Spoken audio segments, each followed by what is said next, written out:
The day the aliens came, the sky turned purple. It wasn't a trick of light or a strange weather event. The massive ship hanging above Seoul bent the very atmosphere with its strange technology. June stood at the window of the United Earth Council building, his hands pressed against the glass. At 42, he had spent his life studying languages no human had ever spoken. Now his skills would finally be put to the real test. "Are you ready?" asked Director Han, her voice tight with worry. "As ready as anyone can be to meet aliens," Jum said with a small smile. The meeting room had been prepared according to the aliens' instructions. The temperature was uncomfortably hot. The lights dimmed to a blue glow. Jum's formal suit felt too tight as sweat gathered at his collar. When they entered, Jun had to stop himself from gasping. The aliens, the Galactic Concord, they called themselves, were tall, with skin that shifted colors like oil on water. Ambassador Krex led them, towering over the humans at nearly 8 feet tall. "We welcome you to Earth," Jun said, using the translation device the aliens had provided. Ambassador Krex made a sound like stones grinding together. The translator rendered it as, "Your welcome is noted. We come to evaluate your species for possible inclusion in the Concord." Jun bowed slightly. "We are honored." "Honor has nothing to do with it," Krex replied. "Your species has achieved faster-than-light communication. This qualifies you for basic assessment. Nothing more." The meeting went downhill from there. The aliens spoke with cold authority. They asked questions about Earth's resources, weapons, and population. They showed little interest in human art, philosophy, or history. During a break, Jun whispered to Director Han, "They're not here as friends. They're sizing us up." "Just keep them talking," she said. "We need to learn more before we decide anything." When they returned to the table, Ambassador Krex placed a device in the center. It projected a hologram of the galaxy, with thousands of dots representing worlds under Concord control.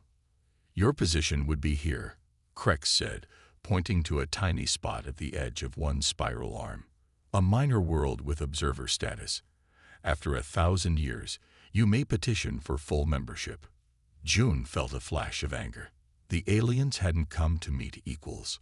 They had come to claim new subjects. "We appreciate the offer," Jum said carefully, "but Earth would prefer to enter as a full partner, with voting rights from the beginning." The room temperature seemed to drop. Krex's skin flickered to a deep red. "Impossible. You have barely left your own solar system. Your technology is primitive. Your understanding of cosmic principles is that of children. Yet we developed faster-than-light communication independently," Jun pointed out. "Surely that shows promise." The other aliens exchanged glances. One of them whispered something to Krex. "We detected your signal. We did not say you developed the technology independently," Krex said. "An interesting claim. Perhaps you found ancient technology you don't understand." Jun knew he had to stand firm. Earth's scientists had indeed made the breakthrough themselves. Suggesting otherwise was an insult. "We respect the Concord's achievements," Jun said, choosing his words with care, "but we must insist on recognition of our own. Perhaps your records are incomplete." The translator made a strange noise. Then all the aliens stood up at once. "You have committed Saltur," Krex said, voice cold through the translator. "The ultimate disrespect. To suggest the Concord archives are flawed is to insult the very foundation of our unity." Jun went pale. "I meant no disrespect." Silence. Krex raised a long, 6-fingered hand. "We withdraw our offer. Earth will be classified as a quarantined world until you learn proper respect. No trade. No cultural exchange. No protection from the dangers that lurk between stars." With that, the aliens swept from the room, leaving behind only the bitter smell of something like cinnamon and rust. Director Han collapsed into a chair. "What just happened?" Jun stared at the door where the aliens had exited. "I think I just accidentally insulted their entire civilization." Outside, the purple sky darkened as the massive ship prepared to leave, taking with it humanity's first chance at joining the galactic community, unless they could somehow fix this terrible mistake. 3 days after the aliens left, they sent a message. It appeared on every screen on Earth at the same time. Ambassador Krex's shifting skin looked darker than before. "People of Earth," the message began, "your representative has insulted the Concord in a way that cannot be ignored. We offer you one chance to avoid permanent quarantine. Send the one called June to the Concord Central Station to face our justice. You have 10 Earth days to comply."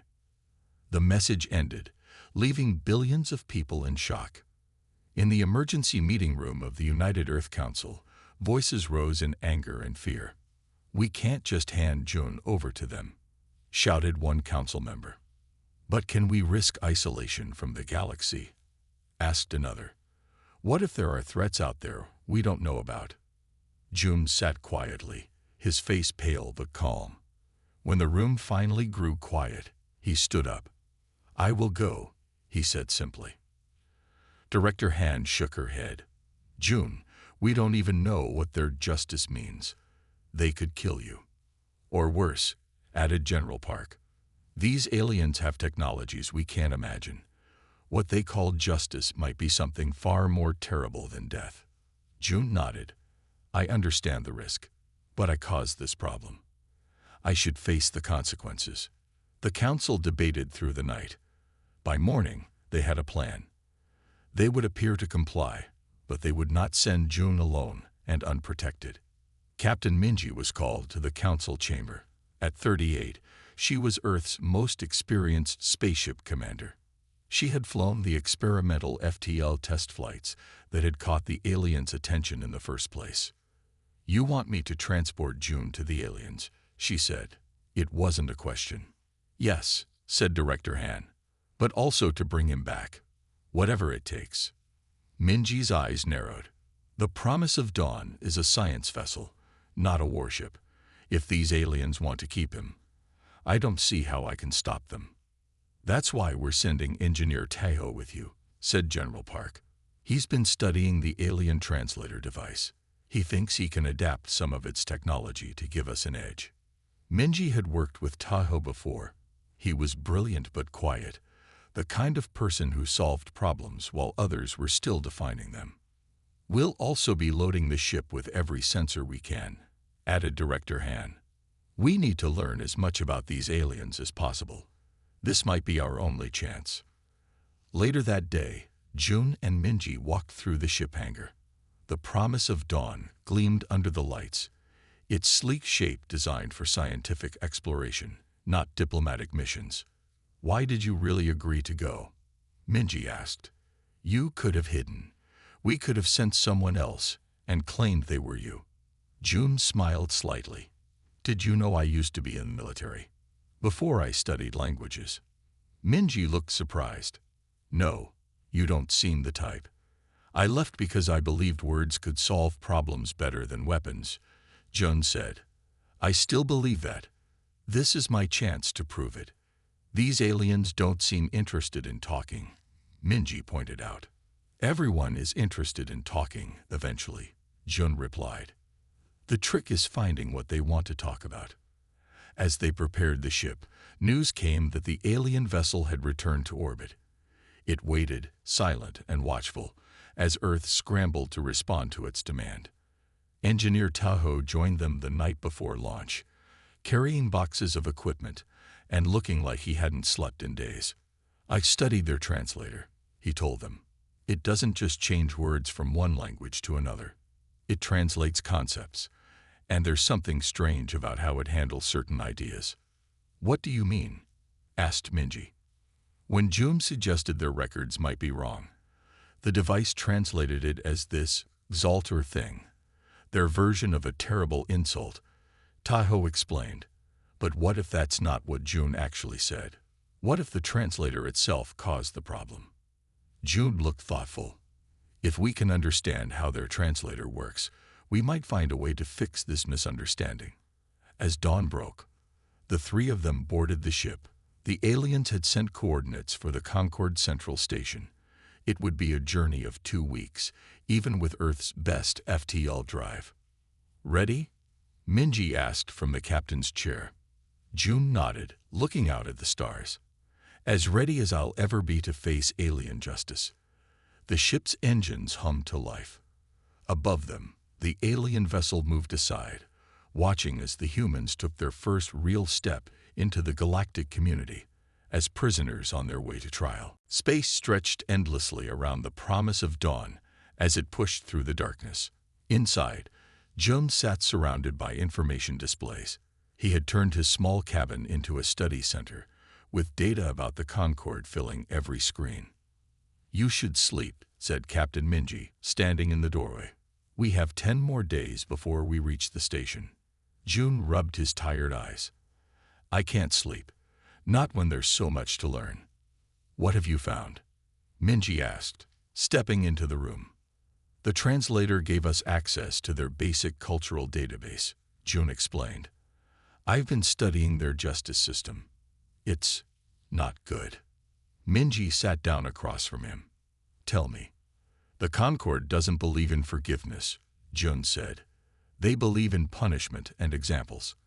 Their idea of justice is making sure everyone knows what happens when you break their rules." "So what will they do to you?" Minji asked quietly. Jun's face was grim. "They have something called mind rebalancing. From what I can understand, they change the person to fit their rules." Minji's eyes widened. "They change your mind. That's not justice. That's control." Jun finished for her. "The Concorde isn't what we thought. They don't want partners. They want subjects." The ship's intercom beeped. "Captain, Engineer Tavo requests your presence in the engine room," said the ship's computer. When Minji and Jun arrived, they found Tahoe surrounded by alien technology. He had taken apart the translator device and connected it to his own equipment. "I found something," he said without looking up. "The Concorde is spying on us." "What do you mean?" asked Minji. Tahoe pointed to tiny components inside the translator. "These aren't just for translation. They're monitoring everything we say, even when the device seems turned off. And they're sending data back to the Concorde." "Can you block it?" Jun asked. Tahoe smiled. "Already did. As far as they know, we're just talking about how scared we are. But there's more." He pressed a button, and a hologram appeared above his workbench. "This is a map of Concorde space I extracted from the device's memory. See these marks?" He pointed to red dots scattered throughout the map. "These are worlds under quarantine. There are hundreds of them." Jun studied the map. "They do this a lot, don't they? Isolate species that don't follow their rules."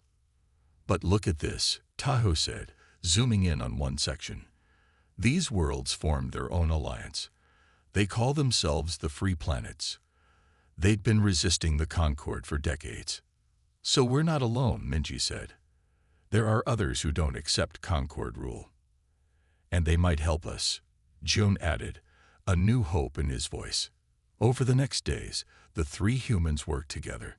Tahoe modified the ship's systems, making improvements the Concorde wouldn't expect. Minji plotted alternative routes in case they needed to escape, and Jun kept studying, learning everything he could about the Concorde's weaknesses.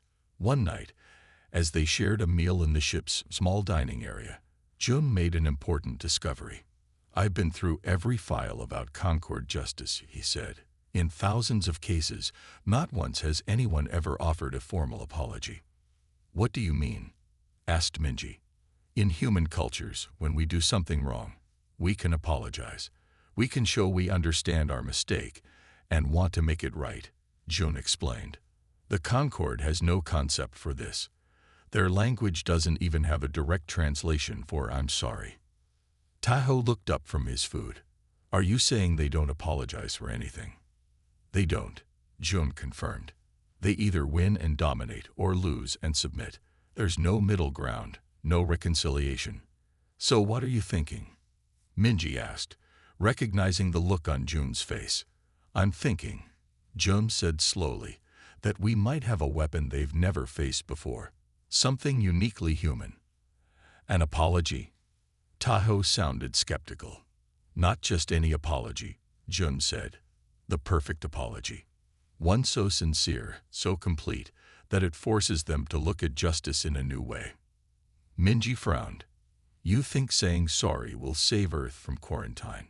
I think, Jun said, that sometimes the most unexpected move is the most powerful one. As they talked late into the night, the ship continued its journey toward the massive Concord station, and toward a confrontation that would test a uniquely human concept against the cold justice of the stars. The Concord Central Station appeared first as a tiny dot against the black of space. Then it grew larger and larger until it filled the entire view screen of the promise of dawn. It's enormous, whispered Minji. The station was like a city in space, stretching for miles in every direction. Thousands of ships moved around it like fish in a giant pond. Incoming message, announced the ship's computer. A Concord official appeared on screen. This alien was smaller than Ambassador Krex, with pale blue skin that rippled as it spoke. Earth vessel, you will dock at port 742B.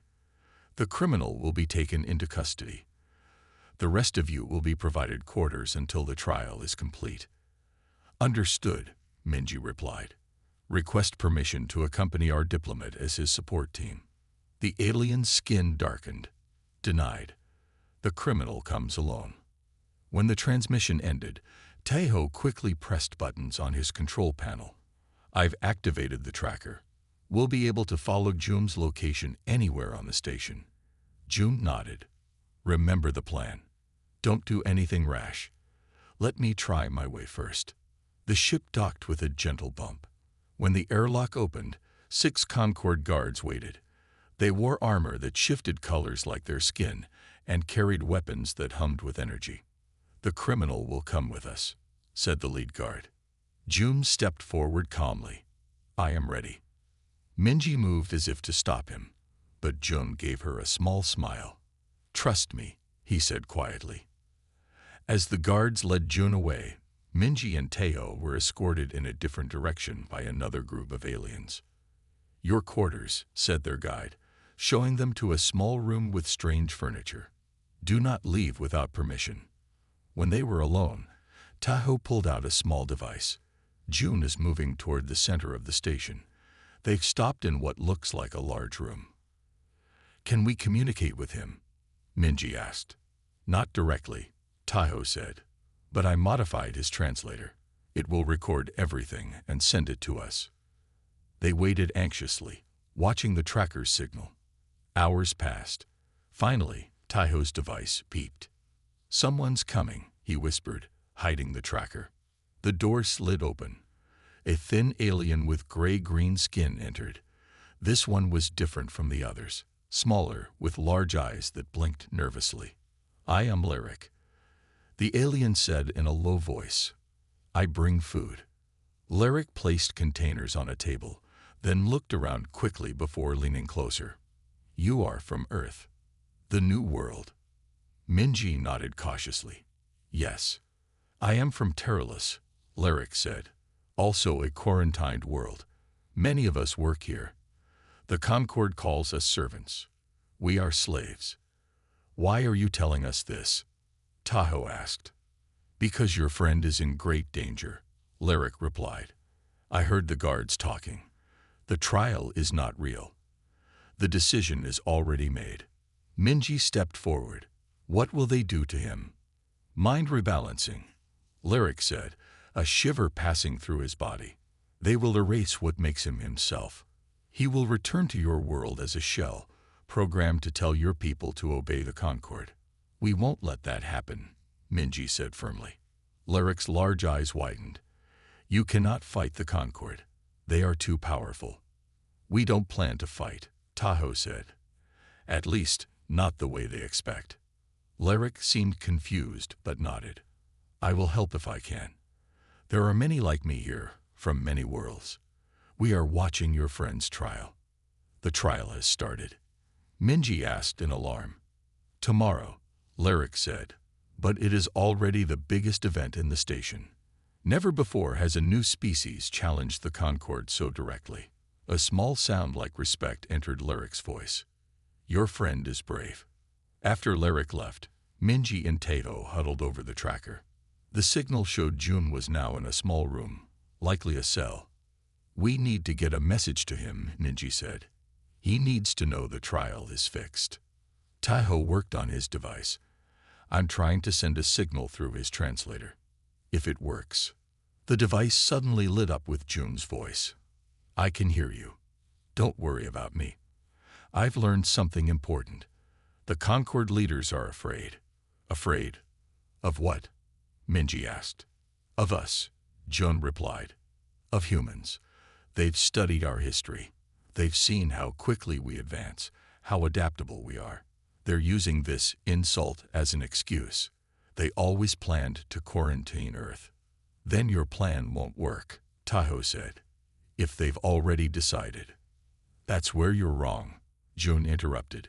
Their fear makes my plan even more likely to succeed, because the one thing they truly fear is what they don't understand, and they don't understand forgiveness. The trial chamber was enormous.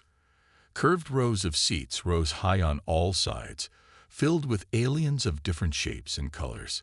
June stood on a small platform in the center, a circle of bright light shining down on him.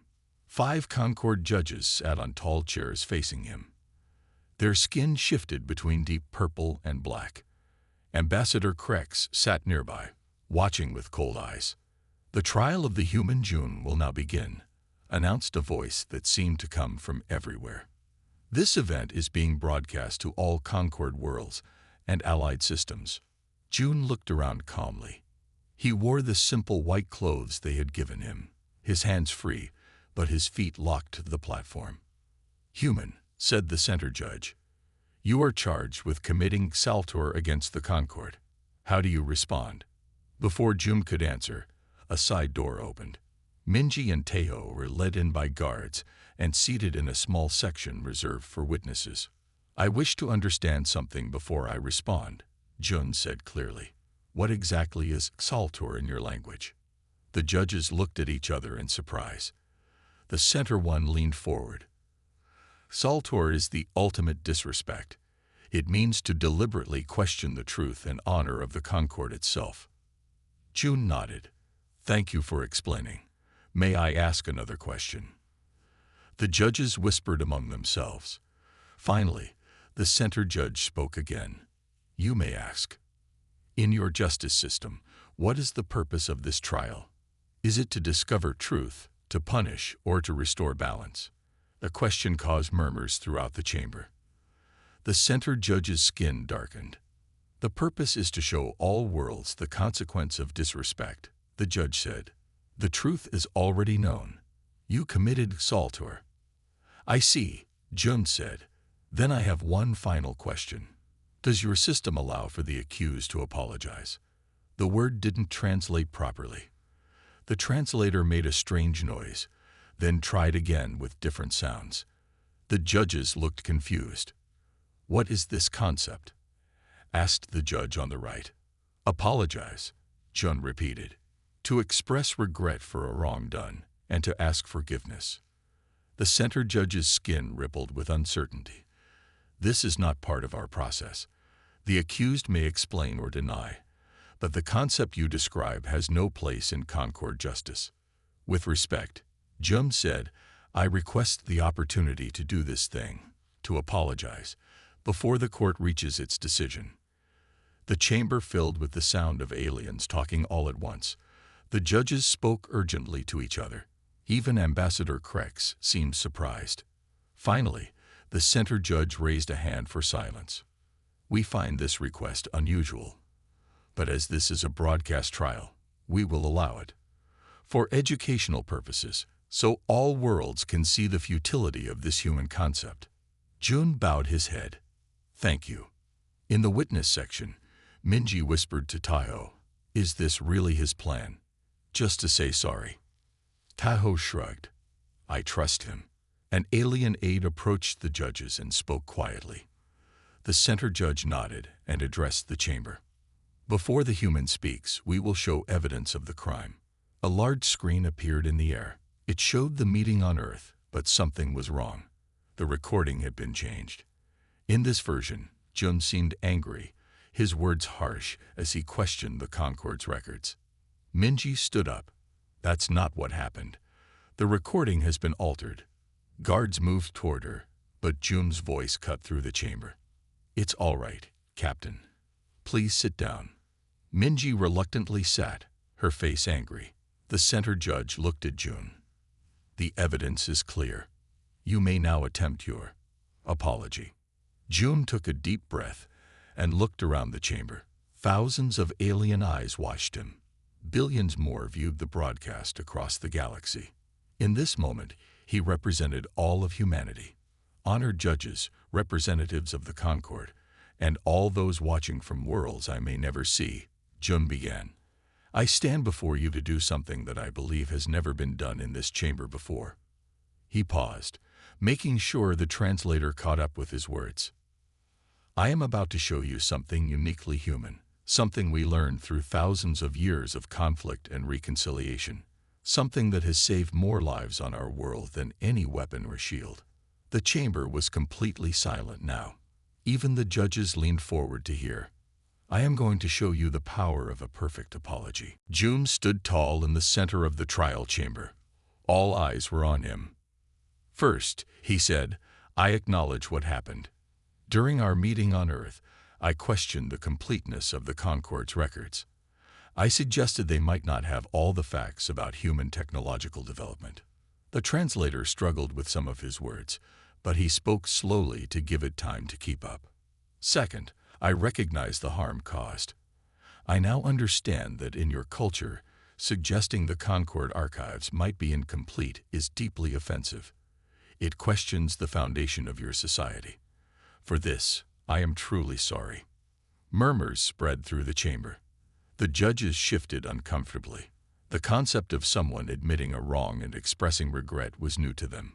Third, Jun continued, I take full responsibility.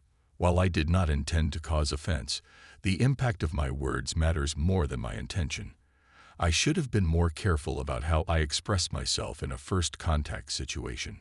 Ambassador Krex's skin flushed a dark red. He leaned toward one of the judges and whispered urgently. Fourth, I explain without excusing. On Earth, questioning data is normal in our scientific and diplomatic discussions. It is not seen as disrespect, but as a path to better understanding. However, I recognize that different cultures have different values, and I failed to respect yours. The center judge's skin had turned an unusual shade of green. The judge leaned forward. What is the purpose of this performance? You admit your crime but offer no defense. I'm not finished, Jun said politely. A complete apology has more elements. The judge waved a hand. Continue then. Fifth, I express remorse. I deeply regret causing this conflict between our worlds. Humanity has much to learn from the galaxy, and the galaxy perhaps has things to learn from us. This misunderstanding prevents that exchange of knowledge. Jun paused, looking directly at each judge in turn. Sixth, I make amends. I offer myself here, not just to face your justice, but to help build better understanding between our peoples. I volunteer to stay on this station as Earth's representative, to learn your ways properly, if you will lift the quarantine on my world. The chamber erupted in surprised conversation. The judges huddled together, speaking in low voices. In the witness section, Minji gripped Taho's arm. Is he offering to stay here forever? I think he's buying time. Taho whispered back. Jun waited for the noise to settle. When he could be heard again, his voice was stronger than before. Seventh, and most important, I request forgiveness, not for myself, but for Earth. My world should not suffer for my mistake. If there must be punishment, let it fall on me alone. The chamber went completely silent. The concept of requesting forgiveness, of having a choice to grant it or withhold it, seemed to stun the alien audience. A center judge finally spoke. This apology is not a recognized defense in our system. It is not meant to be a defense, Jun replied. It is meant to be a bridge, a way to move forward that honors both justice and mercy. Mercy. The judge said the word as if testing an unfamiliar food. This concept is not part of Concord justice. Perhaps it should be, Jun said quietly. His words echoed through the chamber, on screens throughout the station, and on thousands of worlds across the galaxy. Aliens watched in stunned silence. Many of them had lived under Concord rule for generations, never questioning the harsh justice system that punished without forgiveness. The center judge stood suddenly. This trial will pause for deliberation. The judges must consider this unusual situation. As the judges filed out, the chamber filled with the sound of thousands of aliens talking at once. Some seemed angry, others confused, and a few, particularly those from recently conquered worlds, looked thoughtful. Minji caught Jun's eye from across the room and gave him a small nod. His plan was working. The Concord had never faced the power of a sincere apology before, and they didn't know how to respond. For the first time in Concord history, the outcome of a trial was uncertain. While the judges deliberated, Minji and Teo were taken back to their quarters. They found Lyric waiting for them, nervously looking around. "Your friend has done something amazing," Lyric said. "The entire station is talking about it. Many of us have never seen the judges pause a trial before." "Is that good?" Minji asked. "It means they don't know what to do," Lyric replied. "And when the Concord doesn't know what to do, there is opportunity for change." Tahoe pulled out his small device. "I've been monitoring communications between high-ranking Concord officials. Look at this." He showed them a message he had intercepted. It was from Ambassador Krex to someone called High Commander Velex. "The human strange defense threatens our plan." Tahoe read. "If the judges accept this apology, other species might try the same approach. We must proceed with the mind rebalancing immediately, before the judges decide." Minji's face hardened. "They're going to hurt Jun, no matter what the judges say." "There's more," Tahoe continued. "Listen to this part. Remind the judges that we altered the evidence for a reason. Humans are advancing too quickly. The study of their FTL communications shows they discovered it independently, without finding ancient technology as we claimed. If they join the galactic community as equals, they could upset the balance of power within a generation."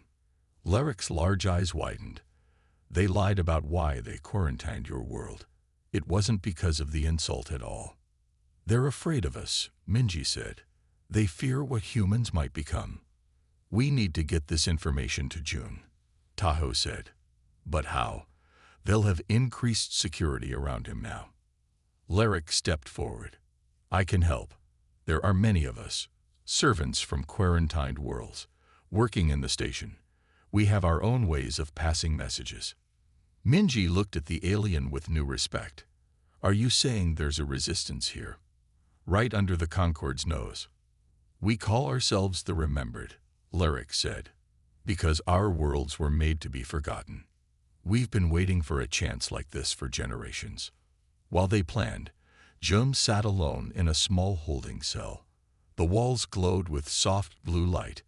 He was meditating, preparing for whatever came next, when the door slid open. A guard entered. "The judges are still deliberating," the guard said, "but Ambassador Krex wishes to speak with you privately." Jun was led to a small room where Krex waited. The ambassador's skin rippled with dark colors.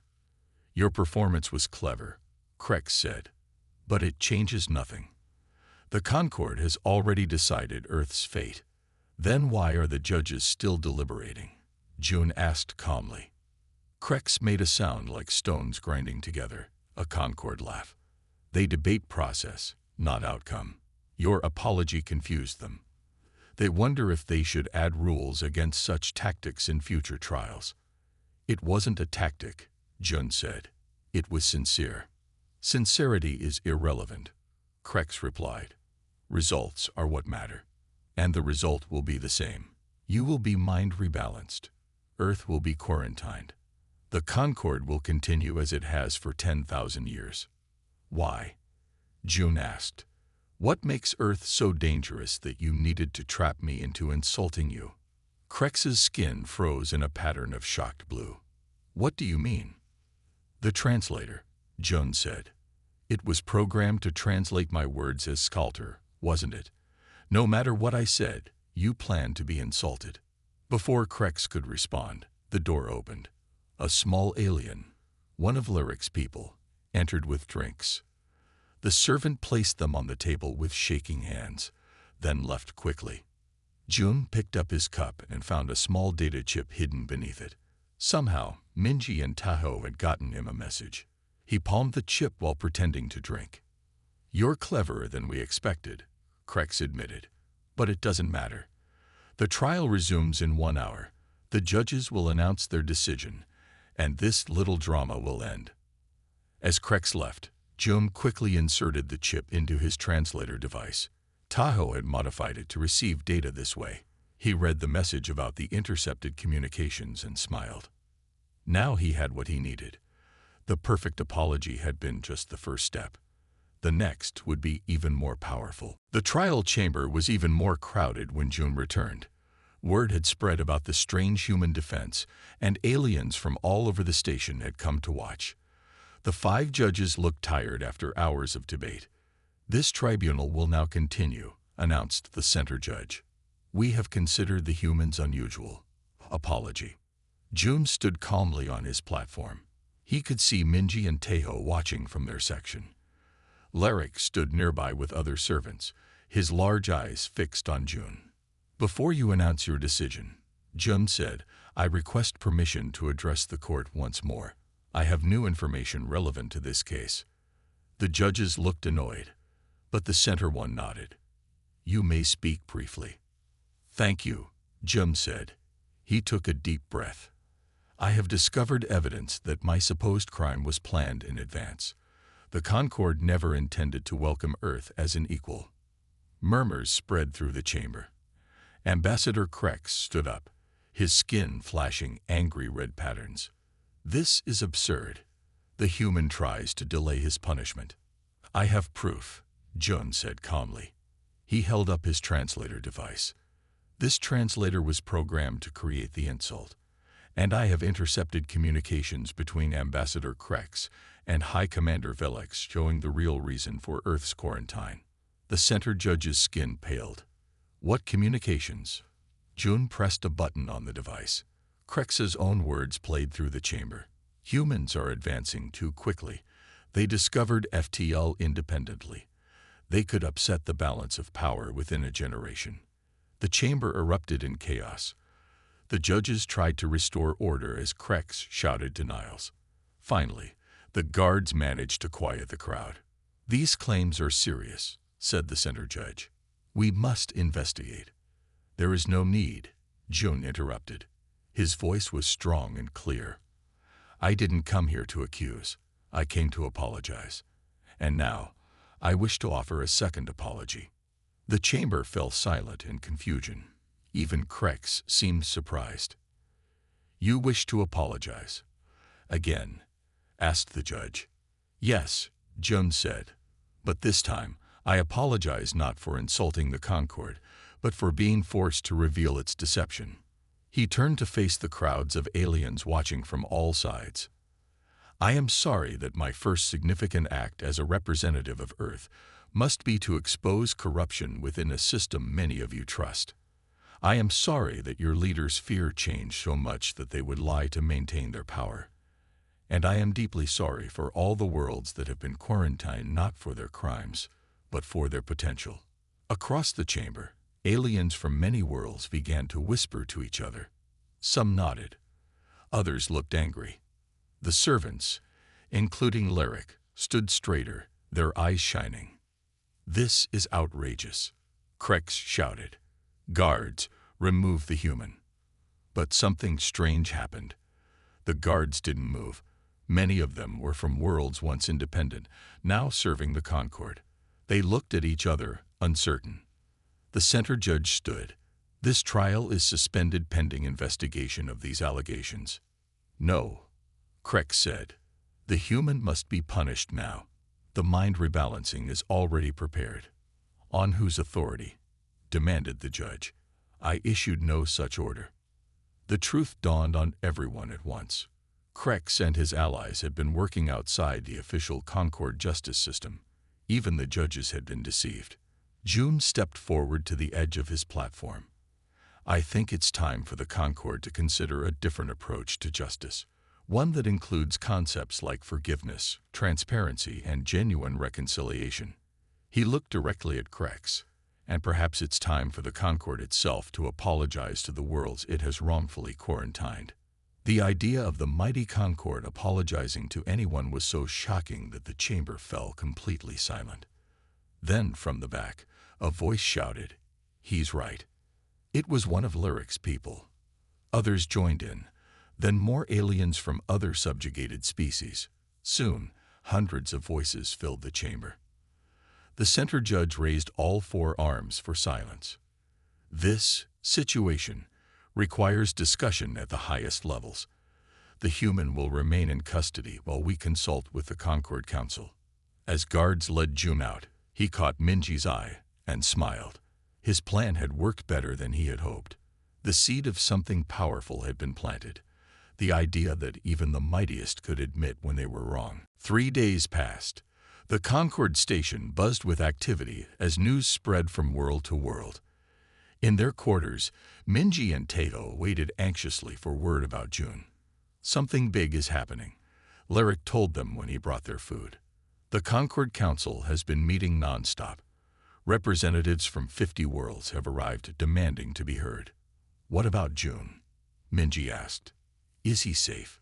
He is being treated well, Lyric assured her. The judges fear making another mistake. And his voice dropped to a whisper. The remembered are watching him. He will not be harmed. On the 4th day, guards came for Minji and Tao. They were brought to a new chamber, smaller than the trial room, but still impressive. Inside, they found June seated at a large round table with aliens from many worlds. The Concord judges were there, but they no longer sat above everyone else. Captain, Engineer, June greeted them with a smile. Come join us. We're making history today. Minji looked around in confusion. What's happening? The beginning of change, Jun said. The Concord Council has agreed to hear proposals for a new approach to galactic governance. The center judge, whose name they learned was Elnar, spoke up. What the human revealed was disturbing. Many in the Concord had no knowledge of these deceptions. A faction led by Ambassador Krex had been manipulating our systems for their own power. Where is Krex now? Tahoe asked. Awaiting his own trial, said Elnar, with what might have been a smile. The concept of apology has been educational.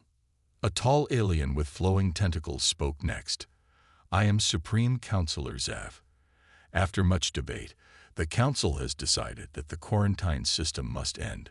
We will establish diplomatic relations with all isolated worlds, including Earth.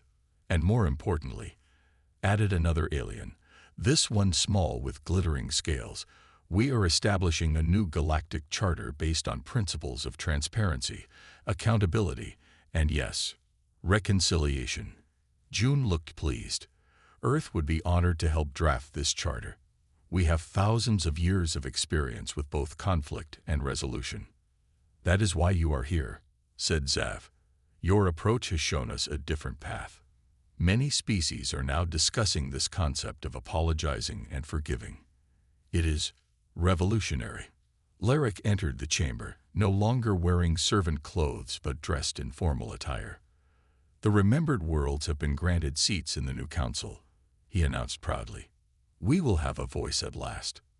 Over the next few days, June, Minji, and Teo worked with representatives from dozens of worlds to create a new framework for galactic cooperation. Earth would enter the galactic community not as a junior member, but as an important contributor with unique perspectives. When it was time to return home, the promise of Dawn was loaded with gifts, knowledge, and technology freely shared by their new allies. But the most valuable thing they carried was the respect they had earned. Do you think it will last? Minji asked as they prepared for the journey back to Earth. This new understanding. It won't be easy, Joan admitted. Change never is. But we've shown them something powerful. That true strength can be found in admitting mistakes and making things right. Tahoe laughed. Who would have thought that saying sorry could change the galaxy? As their ship pulled away from the station, they could see vessels from many worlds coming and going freely.